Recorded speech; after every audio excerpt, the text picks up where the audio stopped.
முன்னாள் ஜனாதிபதி ரணில் விக்ரமசிங்கே குற்றப்புலனாய்வு திணைக்களத்தினரால் சற்று முன்னர் கைது செய்யப்பட்டுள்ளார். முன்னாள் ஜனாதிபதி ரணில் விக்ரமசிங்கே இன்று நிதி குற்றப்புலனாய்வு பிரிவிற்கு வாக்குமூலம் அளிப்பதற்காக முன்னிலையாகியிருந்தார். அவரது பதவிக்காலத்தில் அமெரிக்காவிற்கும் பின்னர் இங்கிலாந்துக்கும் பயணம் மேற்கொண்டார். இந்த நிலையில் இங்கிலாந்து பயணத்தின் ஒரு பகுதி தனிப்பட்ட காரணங்களுக்காக மேற்கொள்ளப்பட்டதாகவும், ஆனால் அரச நிதியிலிருந்து நிதியளிக்கப்பட்டதாகவும் ரூபாய் 16.9 மில்லியன் செலவாகியதாகவும் போலீசார் தெரிவித்த நிலையில் அது தொடர்பான விசாரணைக்காகவே அழைக்கப்பட்டிருந்தார்.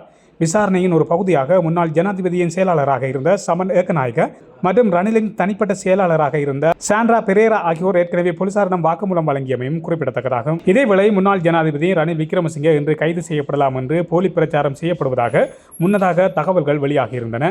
முன்னாள் ஜனாதிபதி ரணில் விக்ரமசிங்கே பதவியில் இருந்தபோது அரசாங்க நிதியை தவறாக பயன்படுத்தி லண்டனுக்கு பயணம் மேற்கொண்டதாக எழுந்த குற்றச்சாட்டுகள் தொடர்பான விசாரணைகளுக்காக குற்றப்புலனாய்வு திணைக்களத்திற்கு அழைக்கப்பட்டிருந்தார்.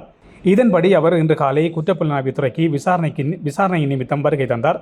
குற்றப்புலனாய்வு திணைக்களத்திடம் வாக்குமூலம் அளித்த பிறகு கொழும்பில் உள்ள தனது அலுவலகத்தில் ஊடகவியலாளர் சந்திப்பை நடத்தவும் அவர் ஏற்பாடு செய்துள்ளதாக தெரிவிக்கப்பட்டது. இருந்தாலும் இந்த நிலையில் அவர் கைது செய்யப்பட்டமை குறிப்பிடத்தக்கதாகும். இதேவேளை கைது செய்யப்பட்ட முன்னாள் ஜனாதிபதி ரணில் விக்ரமசிங்கவை விரைவில் நீதிமன்றத்தில் முற்படுத்த நடவடிக்கை எடுப்பதாக கூறப்படுகின்றது. இதேவேளை கொழும்பு காலிமுகத்திடலில் நடைபெற்ற கோட்டாகோகோம் அமைதியான போராட்டத்தின் போது ராஜபக்சவின் குண்டர்கள் நடத்திய தாக்குதலை தடுக்க தவறியமைக்காக முன்னாள் போலீஸ் மா அதிபர் தேசபந்து தென்னகோன் கைது செய்யப்பட்டு விளக்கமறியலில் வைக்கப்பட்டிருக்கிறார். இந்த நிலையில் அவர் ராஜபக்ச குடும்பத்தையே காட்டிக் கொடுத்து விட்டார் என்று அனுர தரப்பு ஆதரவு ஊடகம் ஒன்று செய்தி வெளியிட்டுள்ளது. அப்போதைய ஜனாதிபதி கோட்டாபய ராஜபக்சவின் அறிவுறுத்தலின் பேரில் தான் செயற்பட்டதாக அவர் ஏற்கனவே கூறியுள்ளார். இந்த நிலையில் நேற்று கோட்டை நீதிவான் நீதிமன்றத்தில் அவரது வழக்கறிஞர் இதனை தெரிவித்து தகவல்களை சமர்ப்பித்துள்ளார். இலங்கை போலீசார் பொது பாதுகாப்பு அமைச்சின் கீழ் இருந்தபோது தேசபந்து தென்னகோன் பொது பாதுகாப்பு அமைச்சரை தவிர்த்து கோட்டாபய ராஜபக்சவின் உத்தரவின் பேரில் செயற்பட்டுள்ளார். நீதிமன்றத்தில் முன்வைக்கப்பட்ட தகவல்களின் அடிப்படையில் கோட்டாபய ராஜபக்சவும் விசாரிக்கப்பட வேண்டிய நிலைமை ஏற்பட்டுள்ளது.